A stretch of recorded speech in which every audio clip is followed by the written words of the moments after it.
Vamos a compartir por segunda semana acerca de la oración del Padre Nuestro, porque esa es la oración modelo que nos dejó el Señor, ¿no? Cuando sus discípulos le pidieron, Señor, enséñanos a orar, ¿no? Así como Juan el Bautista le enseñó a sus discípulos. Entonces, ¿por qué sucedió eso? Porque los discípulos dicen que Yeshua estaba orando en un lugar, como siempre, buscaba un lugar apartado, y los discípulos ven al Señor y dicen, si Él es nuestro rabí, nuestro maestro, pues un maestro siempre le enseña a los alumnos, ¿no? Así que los discípulos le dijeron, Señor, enséñanos a orar porque nosotros sí, somos judíos, estamos aquí en Israel, toda la vida hemos ido al templo, hemos oído a los rabinos, conocemos sus oraciones, pero vemos que tú oras diferente de los rabinos. No sé si os habéis dado cuenta. ¿Por qué los discípulos le tienen que decir al Señor, enséñanos a orar? Porque le podían escuchar las oraciones que hacen los judíos o los rabinos en su momento en aquella época. Y los discípulos dicen, el maestro ora diferente de lo que se ora cuando vamos al templo, ¿no? Entonces, por eso los discípulos le dicen, enséñanos tú, porque algo tú estás orando que hasta ahora nadie nos lo ha enseñado. Así que ahí empieza el principio del Padre Nuestro. ¿Por qué el Señor está diciendo eso, no? Entonces vamos a hacer un poquito de repaso rápido de lo que hablamos la primera semana, ¿no? Y vimos que cuando el Señor le enseña a sus discípulos acerca de la oración del Padre Nuestro, pues les está enseñando, y lo primero que le dice es que cuando te pongas a orar, que no seas como los hipócritas, ¿no? Y eso es algo que cae fuerte ahí, porque un hipócrita, sabéis lo que es, ¿no? Dijimos que era alguien que se acostumbra a poner una máscara, es decir, a fingir algo que realmente no es, ¿no? Y eso es algo que la sociedad, pues en sí ya te lleva muchas veces a ponerte la máscara, a fingir algo que realmente no eres en ciertas circunstancias de la vida. Y el Señor dijo, pues que un creyente en Yeshua no puede andar por la vida como un hipócrita, porque incluso le dijo que los hipócritas tienen su recompensa, que es una recompensa terrenal, pero los creyentes tenemos otro tipo de recompensa que es la celestial, ¿no? Por eso tenemos que buscar siempre andar conforme a la palabra, a los mandamientos del Señor. Vimos la segunda instrucción que dice en los versículos 7-8 de Mateo 6, que cuando estés orando, que les dice, no uséis vanas repeticiones. ¿Como quién? Como los gentiles, que piensan que por su palabrería serán oídos. ¿A quién estaba comparando el Señor a los que usan vanas repeticiones? A los gentiles, ¿sí? Así que dice, no os hagáis semejantes a los gentiles, porque vuestro Padre sabe qué cosas tenéis necesidad antes de que vosotros le pidáis. Así que vemos que los gentiles tenían una característica a la hora de orar, es que como oraban a otros dioses que no era el Dios de Israel, pues tenían una serie de rezos religiosos que eran muy repetitivos. Yo cuando pienso en eso, por ejemplo, pienso en la Iglesia Católica, ¿no?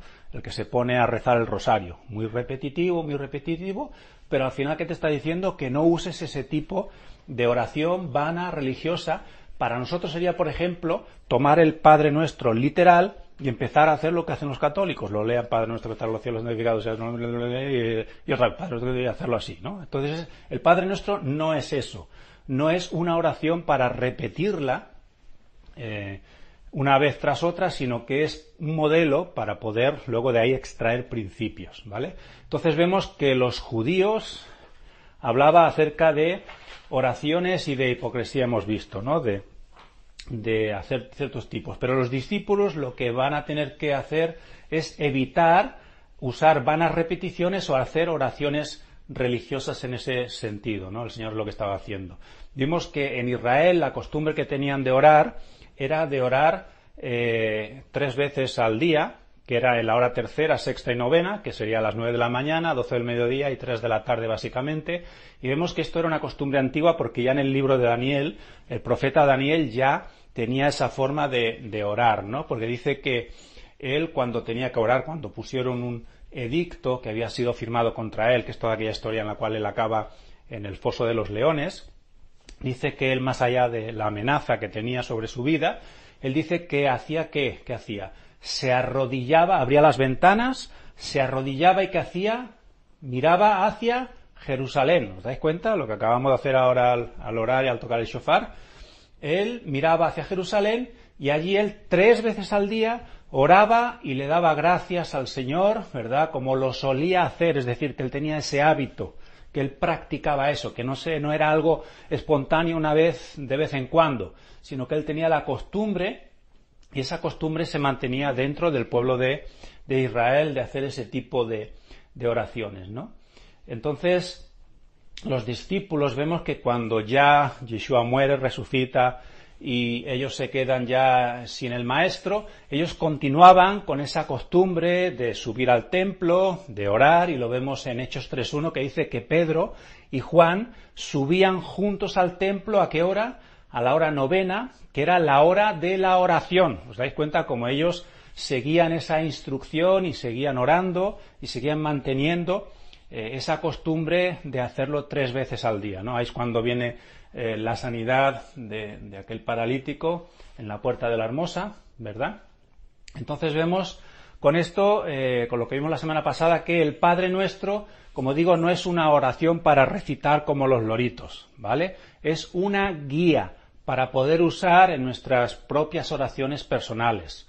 De hecho, es la forma mejor de poder tener unos esquemas en tu mente a la hora de poder orar por todas las necesidades que tenemos los creyentes, ¿no? Entonces ese bosquejo nos enfoca, nos ayuda para poder saber qué es lo que tenemos que hablar con nuestro Padre Celestial, qué es lo que tenemos que orar para poder recibir respuestas de lo alto a todas las áreas de nuestra vida, ¿sí? Tanto lo natural, lo espiritual, lo físico, las necesidades materiales, la protección contra el enemigo.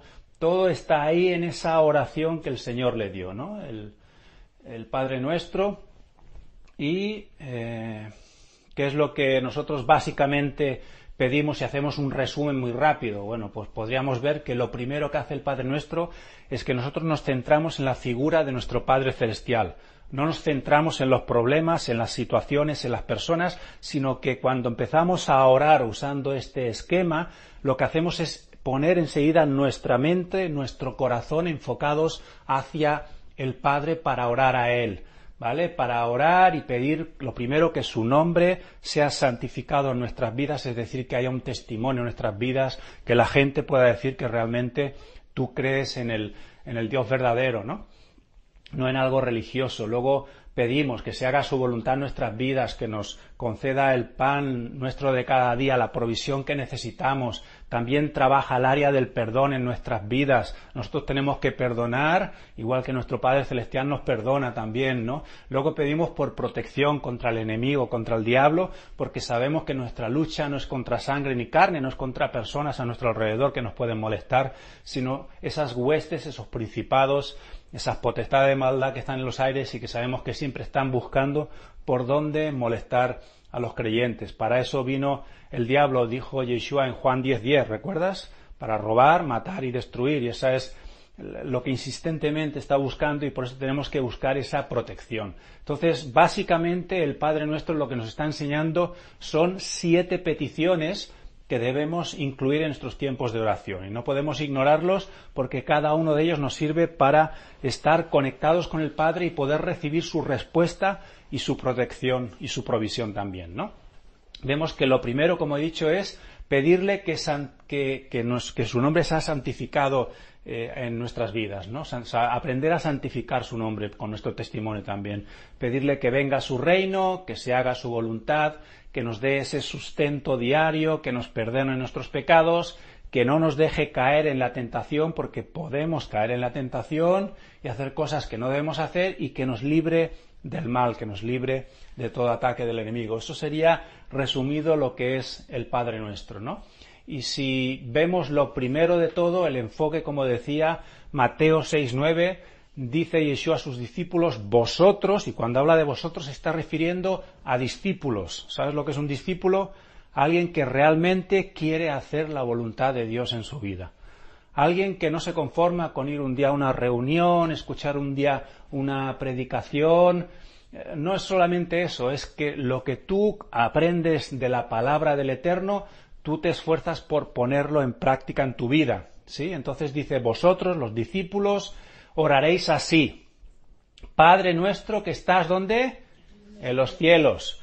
Dice, santificado sea tu nombre.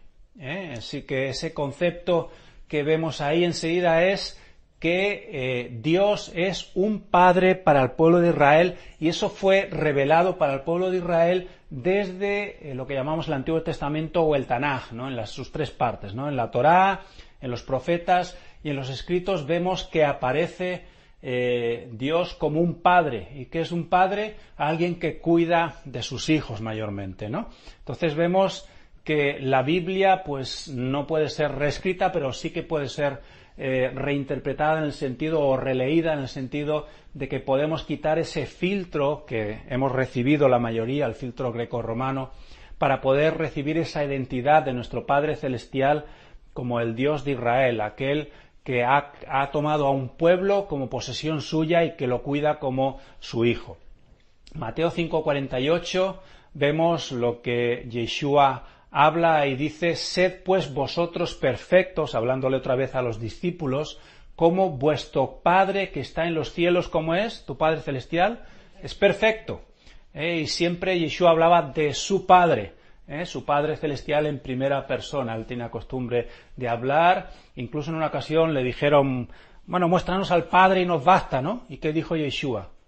Dijo, el que me ha visto a mí, me ha visto al Padre.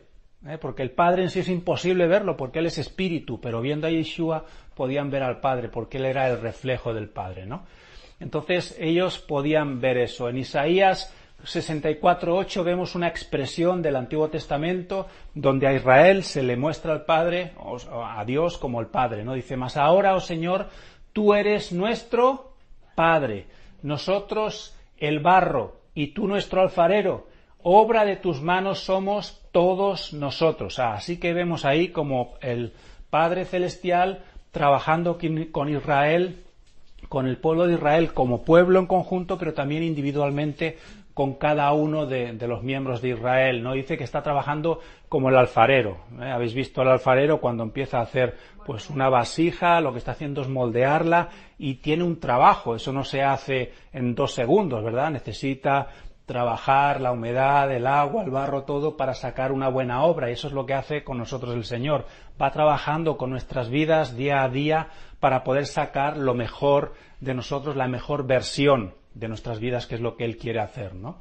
Entonces, para entender lo que Él quiere hacer en nuestras vidas, tenemos que entender quién es nuestro Padre Celestial. Cuando oramos a nuestro Padre Celestial, tenemos que sacarnos esas gafas grecorromanas, como decía, y entender quién es nuestro Padre Celestial. Y para eso, nada mejor que entender esas 5 palabras que en el Tanaj, en lo que conocemos como el Antiguo Testamento, pues definen a Dios como nuestro Padre, ¿no?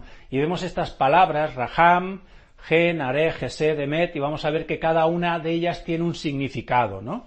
Vamos a ir viéndolas. Tenemos la primera, que es esta Raham, donde vemos que nuestro Padre Celestial es un Padre misericordioso, es un Padre que tiene misericordia, porque nosotros vemos a Dios a veces como un juez que es muy rígido, ¿verdad?, que siempre está esperando la más mínima que haces un pecado para castigarte duramente, y siempre a veces cogemos esa imagen inconscientemente, porque muchas veces tenemos una imagen de Dios, sobre todo si hemos tenido un padre terrenal que no ha sabido hacer la función de padre. Los que han tenido un padre que, digamos, han tenido peor función como padre, luego cuando vienen y conocen a Dios como padre también tienen algunos problemas para identificar a padre como un Dios misericordioso si su padre terrenal pues no sabía ejercer misericordia en algún momento, ¿no?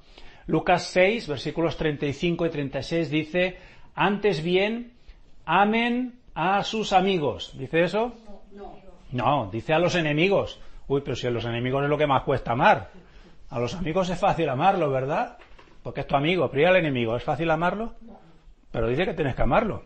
Así que ya te está poniendo unos deberes el Señor ahí. Dice, y hagan el bien. ¿Cuántas veces a veces somos tendentes a no hacer el bien?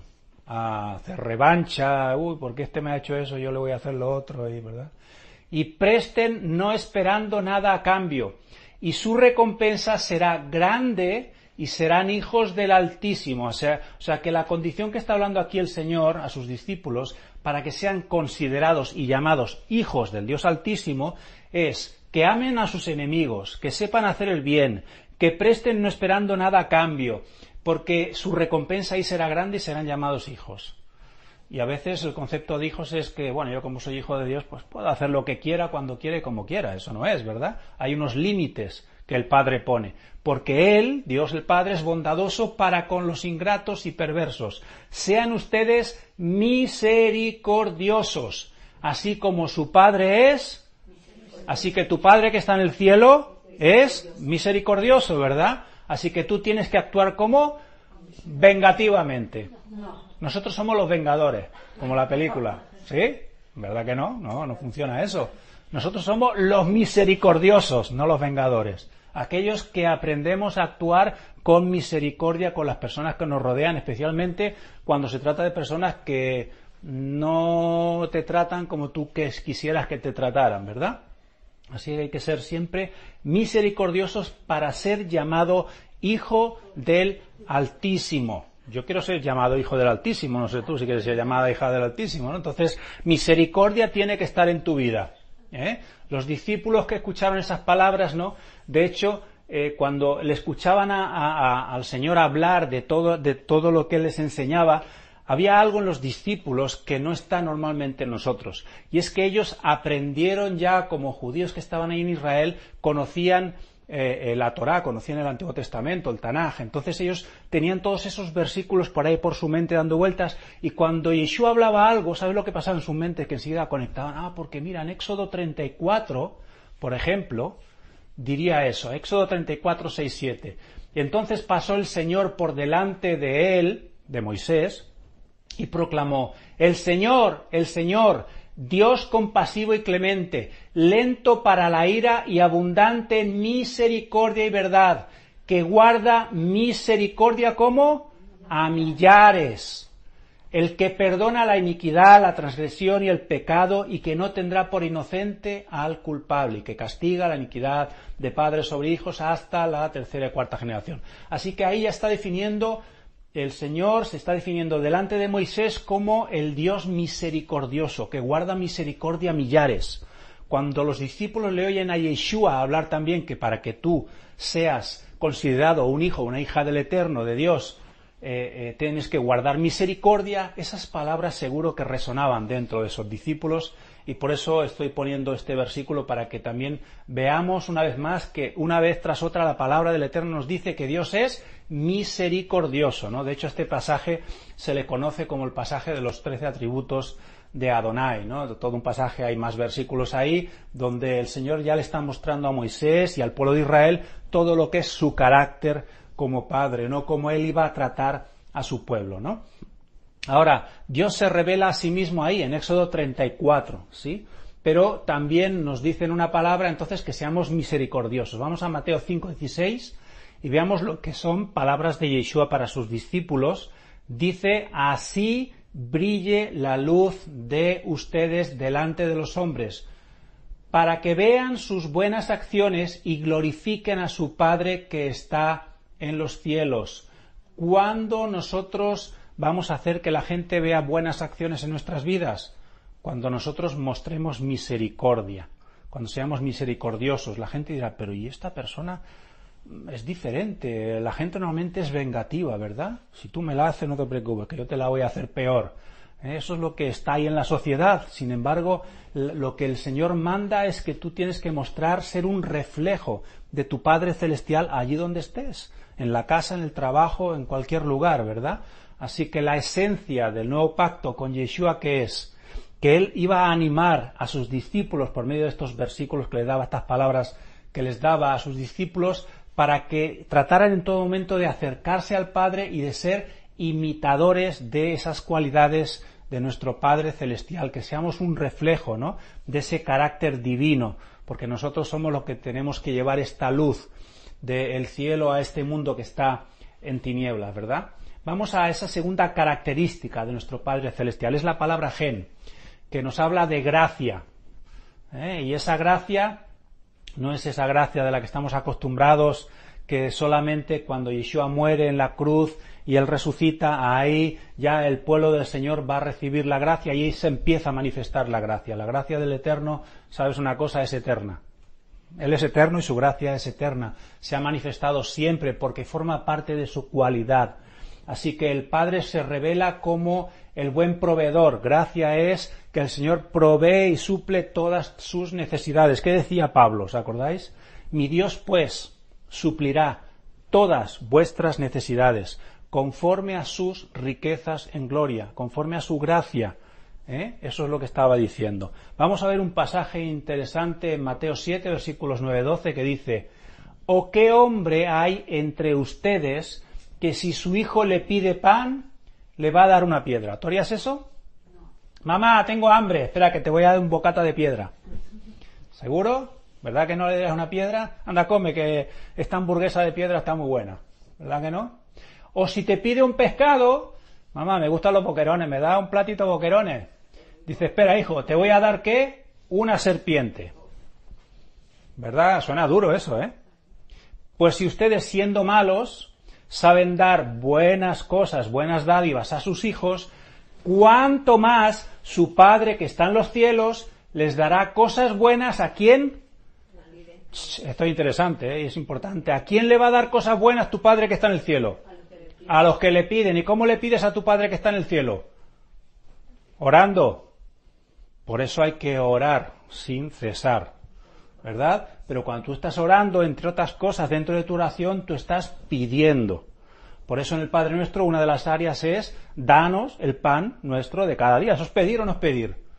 Es pedir. Es confiar que más allá de tu habilidad natural, de tu circunstancia adversa que puedas tener en algún momento, tu Padre va a ser capaz de mover cielo y tierra para hacer que la provisión llegue a tu hogar, llegue a tu vida.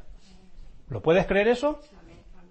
Es así como funciona nuestro Padre Celestial, ¿verdad? Y a veces permite circunstancias en la vida a algunos para que puedan experimentar la escasez, para que luego vean la gloria de Dios cuando Dios les responde y les trae la provisión que ellos necesitan. Porque si tú no tienes escasez, ¿cómo vas a ver cómo Dios te va a proveer, verdad? Si todo te va bien en la vida, es que ya ni vas a hacer esa oración, porque como todo me va bien, ¿para qué voy a orar, danos el pan nuestro de cada día? Si ya lo tengo cada día, si todo está muy bien. Pero ¿y si algún día empieza a fallar la cosa y no te llega el pan nuestro de cada día? Entonces te vas a acordar, Señor, dame el pan nuestro, ¿verdad? Así que, ¿cuánto más nuestro Padre que está en los cielos dará cosas buenas a quién? A los que le piden. ¿Le vas a pedir? Pídele, que es gratis. Solo cuesta una oración, nada más. Por eso todo cuanto ustedes quieran que los hombres les hagan, así también hagan ustedes con ellos, porque esta es la ley o la Torá y los profetas o los Neviim. Así que hablaba de el Tanaj, y estaba resumiendo básicamente en esta frase.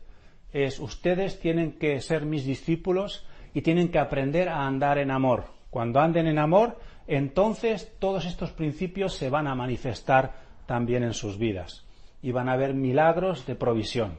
Amén. Así que si los niños tienen buenos padres, pues una de las cosas que pueden experimentar es confianza, ¿no?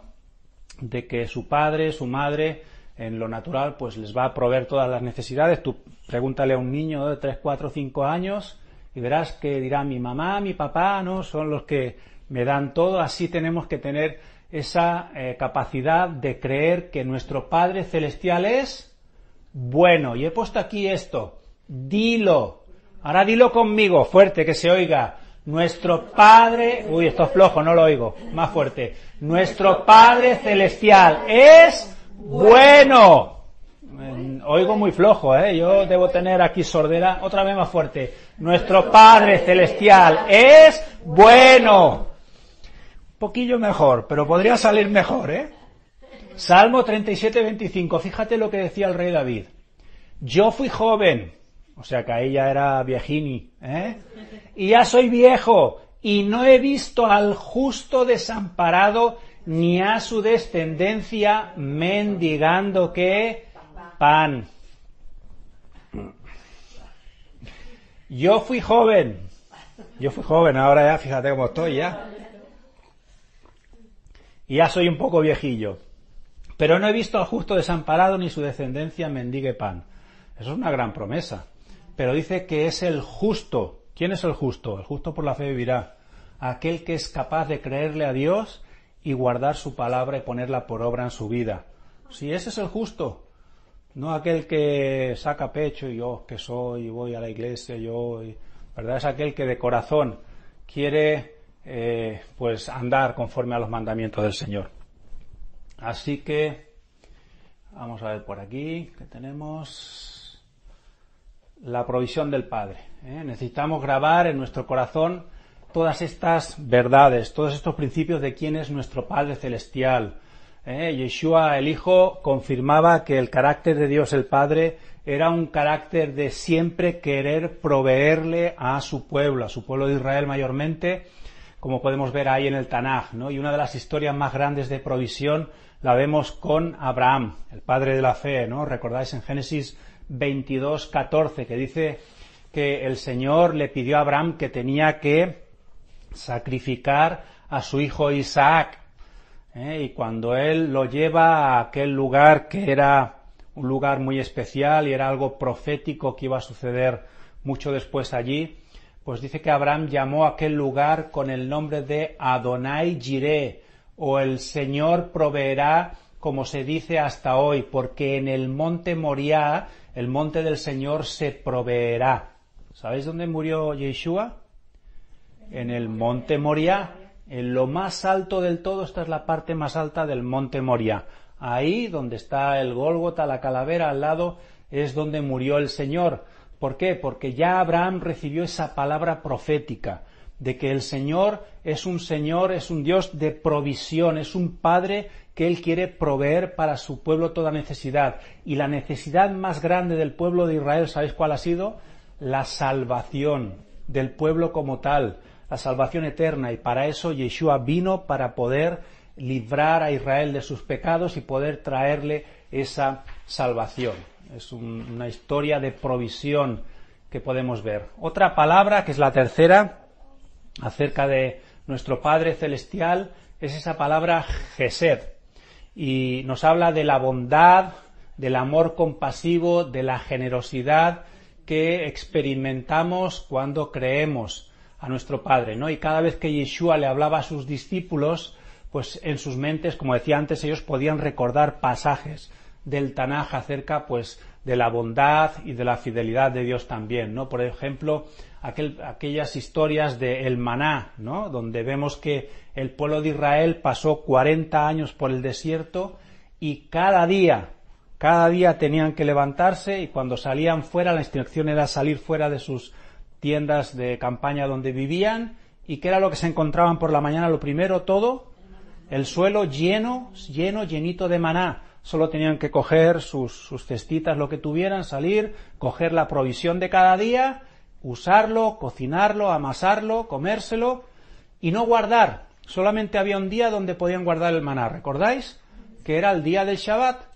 El día viernes, el día de preparación del Shabbat, el día sexto, la orden era coger doble, porque ese maná era diferente del de los otros días. El maná de los otros 6 días, de los otros 5 días en realidad, porque era de domingo hasta jueves, ese maná solamente duraba un día. Si lo querías comer al día siguiente ya se había puesto malo, se había salido su moho, se había florecido, no servía.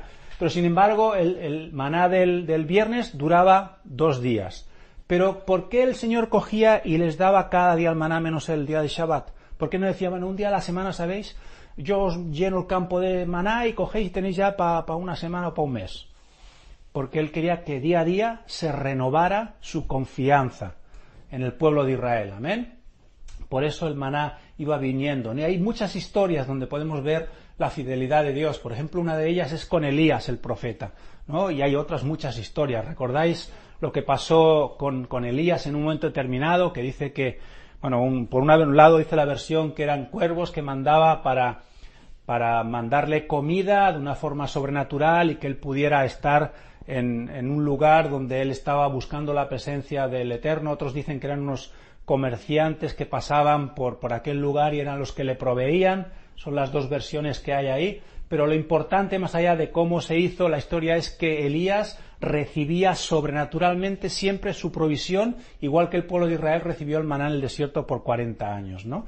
¿Y de qué nos hablan todas estas historias que vamos leyendo en la Biblia? De que si todo eso le pasó a toda esa gente, nos tiene que pasar, no nos puede pasar, nos tiene que pasar a ti y a mí también. Porque nosotros somos parte del pueblo del Señor. Si hemos creído, si somos fieles, si somos discípulos, tenemos ese derecho legal también a que la provisión sobrenatural del Señor se manifieste sobre nuestras vidas. Eso es lo que Él quiere hacer. ¿Por qué? Porque nuestro Padre, Él es compasivo, amoroso, Él es fiel. Todo eso son cualidades de nuestro Padre Celestial que no podemos permitir que el enemigo nuble nuestras vidas porque viene en algún momento a querer hacernos dudar, ¿verdad? La duda es lo contrario de la fe, y sin fe es imposible agradar a nuestro Padre Celestial. Amén. Tenemos otra cuarta cualidad, que es esta palabra hebrea emet, que es cuando nos habla de nuestro Padre Celestial como el Dios confiable. Es aquel en el cual nosotros podemos confiar en las promesas del Eterno, ¿no? Santiago 1:17 dice que toda buena dádiva y todo don perfecto viene de nuestra habilidad natural para hacer las cosas en la vida. ¿Dice eso? No. Dice que todas las buenas dádivas, todo don perfecto viene de lo alto, del cielo, y desciende del Padre de las luces, con el cual no hay cambio ni sombra de variación, es decir, que Dios no cambia nunca. ¿Sabes quién cambia? Tú y yo. Nosotros cambiamos.